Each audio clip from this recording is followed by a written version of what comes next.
बिस्मिल्लाहिर्रहमानिर्रहीम। अस्सलाम वालेकुम दोस्तों, नई वीडियो में खुश आमदीद। दोस्तों, ऑपोजिशन के घनौने खेल का आगाज हो गया। वजीर आजम हाउस पर हमला और इमरान खान को कत्ल करने की धमकियां। हालात काबू से बाहर हो गए, जबकि दूसरी जानिब पीटीआई के कारकुनों ने सिंध हाउस पर हमला कर दिया। हमले के बाद अब हालात कैसे हैं, वीडियो की तफसील में जाने से पहले आप देख रहे हैं हकीकत की दुनिया डॉक्टर अली के साथ।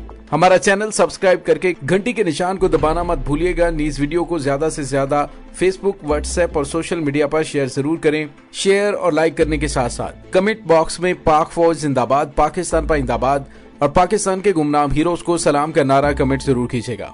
दोस्तों, जैसे जैसे तहरीके अदमे एतमाद की वोटिंग की डेट नजदीक आ रही है, वैसे वैसे सियासी दर्जा हरारत इंतहाई उरूज पर पहुंच चुका है। पीटीआई के 2 दर्जन के करीब मुनहरफ अराकीन के खिलाफ कार्रवाई करने के लिए पाकिस्तान तहरीके इंसाफ ने आइन के तहत शोकाज नोटिस जारी करने का फैसला किया है और कहा है जो मुनहरफ अराकीन वापस नहीं आना चाहते अपनी राय का इजहार शोकाज नोटिस में दें। दोस्तों, अभी ये सब खेल चल ही रहा था कि एक इंतहाई नाखुशगवार वाकया पेश आया और वो वाकया ये है कि पीटीआई के मुश्तिल कारकुनों ने इस्लामाबाद में सिंध हाउस पर हमला कर दिया। सिंध हाउस पर हमला करके पाकिस्तान तहरीके इंसाफ के मुनहरफ अरकान को बाहर निकालने का मुतालबा किया गया और गेट को भी तोड़ा गया, जिसके बाद हालात कशीदा हो गए। लेकिन दोस्तों, यहाँ पे आपको ये बताते चले कि आज सुबह की एक खबर मैंने आपको बताई थी कि पीटीआई के अरकान को वहां से मुख्तलिफ इलाकों में मुंतकिल कर दिया गया है। इस वक्त उन तमाम हलकों में जहां जहां पर पीटीआई के एमएनएस ने इलेक्शन जीता है, वहां वहां उन हलकों में पीटीआई के कारकुनों और अवाम जिन्होंने उनको इलेक्ट करके असेंबलियों में पहुंचाया, अब उनके खिलाफ शदीद एहतजाज करते हुए नजर आ रहे हैं और उन जमीर फरोशों के खिलाफ कार्रवाई का मुतालबा किया जा रहा है, उनसे इस्तीफा मांगा जा रहा है। और कुछ ऐसे वीडियो शवाहिद भी सामने आए हैं जिसमें बड़े पैमाने पर खवातीन और मर्द करोड़ों रुपए में अपने जमीर का सौदा करते हुए दिखाई दिया। दोस्तों, इस तमाम सूरत हाल के अंदर सिंध हाउस इस्लामाबाद का दरवाजा तोड़कर जब पीटीआई के कारकुनान ने अंदर दाखिल होकर नारेबाजी की, तो उसके बाद हुकूमत भी हरकत में आ गई और वफाकी वज़ीर दाखिला शेख रशीद ने कहा है कि ये वाकई अफसोसनाक वाकया है, ये पुलिस की कोताही है और उन्होंने आईजी से कहा कि उन सबको गिरफ्तार करें। उन्होंने कहा कि जिन लोगों ने कोताही और गैर जिम्मेदारी की है उनके खिलाफ भी नोटिस लें। अभी तो 20 से 25 दिन है, अगर मुल्क इसी तरह से आगे चलता रहा तो कल परसों ओआईसी का इजलास है तो पता नहीं क्या होगा। ये मुल्क अनारकी की जानिब जा रहा है। शेख रशीद ने कहा कि अभी तो 1000 रेंजर्स तलब किए हैं और मुल्क में हालात ज्यादा खराब हुए तो 10 से 15 दिन बाद दफा 245 के तहत फौज भी तलब कर सकते हैं, क्योंकि मुल्क की सालमियत का मसला है।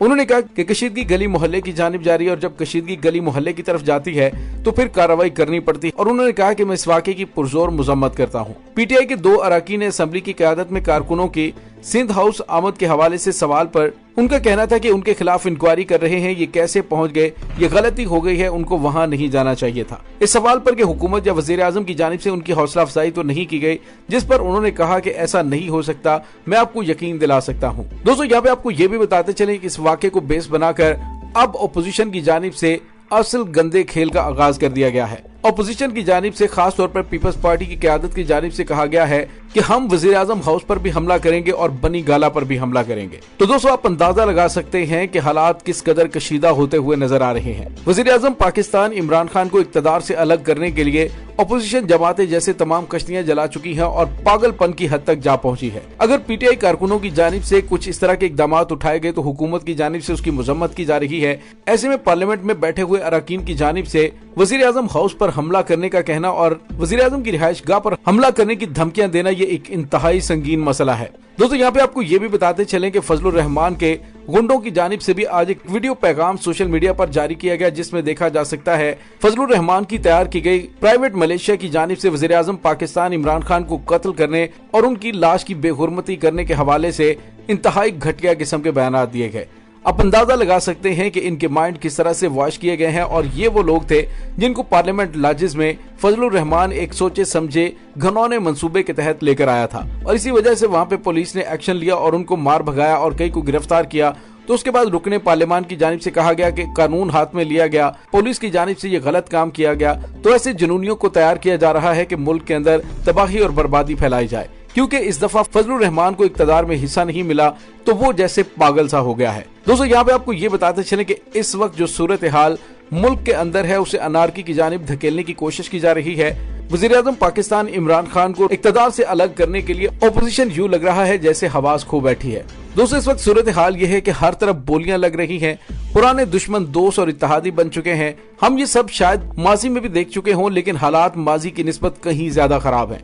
इक्तदार के इस खेल में उसूलों की किसी को भी फिक्र नहीं। दोनों जानिब से जारी शदीद बयानबाजी ने सियासी माहौल को मजीद गर्मा दिया है। सोने पे सुहागा ये कि वजीर आजम पाकिस्तान इमरान खान ने भी मुखालिफिन को संगीन नताज की धमकियां दी हैं।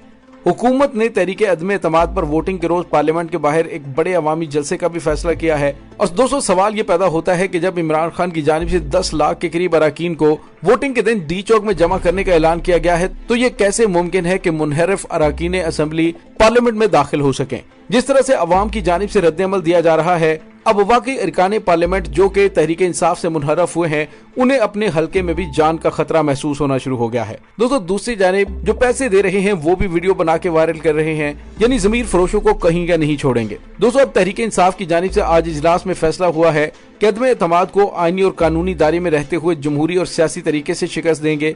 वफाकी वजीर असद उमर ने कहा है कि क्या सराहियां ये की जा रही हैं कि हम तहरीके अदम एतमाद के रोज रास्ते की रुकावट बनेंगे, अरकान को जाने नहीं देंगे। उन्होंने कहा ये एक मनफी प्रोपेगेंडा है, इस अभाम को हमेशा के लिए दफन करना चाहता हूं कि ऐसा कुछ नहीं है। दूसरी बात, सिंध में गवर्नर राज के नफाज की बात है। सबकी राय है कि गवर्नर राज की जरूरत नहीं है।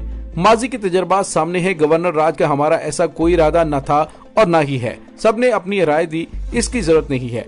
सईद गनी और बिलावल परेशान ना हो, सिंध में गवर्नर राज नहीं लगाएंगे। तीसरी चीज हमारे इत्तेहादियों से मुतल्लिक है, क्या सराहियां हो रही हैं कि वो हमें छोड़ जाएंगे। उन्होंने कहा मैं तसलसल के साथ कह रहा हूं कि वो नहीं जाएंगे। मैं एक सियासी कारकुन हूं, मैं उनके मजाज को समझता हूं और वो सियासी घराना है, वो सियासी फैसले करते हैं, जज्बाती नहीं। माजी में नून लीग ने उनके रास्ते में कांटे बिछाए, तहरीके इंसाफ ने नहीं बिछाए।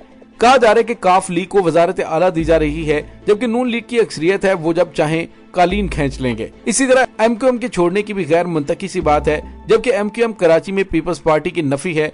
शाह महमूद कुरैशी ने कहा कि तहरीके इंसाफ में -1 की कोई गुंजाइश नहीं। तहरीके इंसाफ में -1 का मतलब -PTI है। इमरान खान पार्टी के बानी हैं, -1 की बात दिमाग से निकाल दें।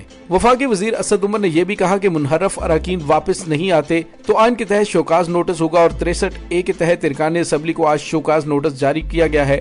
जो मुनहरफ अरकान वापस नहीं आना चाहते वो अपनी राय का इजहार शोकाज नोटिस के जवाब में करेंगे। उन्होंने कहा कि हमारी रवायत नहीं कि हम किसी रुकने असेंबली को डराएं या धमकाएं। इस वक्त एक लकीर खींच दी गई है कि कौन पाकिस्तान के मुस्तकबिल के साथ खड़ा है और कौन दूसरी तरफ। दोस्तों दूसरी जानिब गवर्नर सिंध इमरान इस्माइल ने कहा है कि इस वक्त जो कुछ मुल्क में हो रहा है इसे आने वाली नस्लें याद रखेंगी।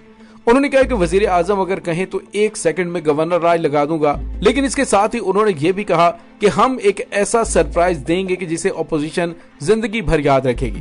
दोस्तों अब ये सरप्राइज कौन सा है, किस अंदाज से वजीर आजम पाकिस्तान इमरान खान की जानिब से ये सुपर ओवर खेलते हुए अपने मुखालिफिन की विकेटें उड़ाई जाएंगी या किस अंदाज से कौन सी हिकमत अमली से आगे बढ़ेंगे, इसका फैसला अगले चंद दिन में हो जाएगा। लेकिन दोस्तों इस तमाम सूरत हाल के बारे में आपका क्या कहना है, कमेंट सेक्शन में अपने ख्यालात का इजहार जरूर कीजिएगा। इसके साथ ही डॉक्टर अली को इजाजत दीजिए, इंशाल्लाह बहुत जल्द मिलते हैं एक नई वीडियो में। तब तक के लिए अपना बहुत सारा ख्याल रखिएगा। पाक फौज जिंदाबाद, पाकिस्तान पाइंदाबाद, पाकिस्तान के गुमनाम हीरोज को सलाम, अल्लाह वारिस।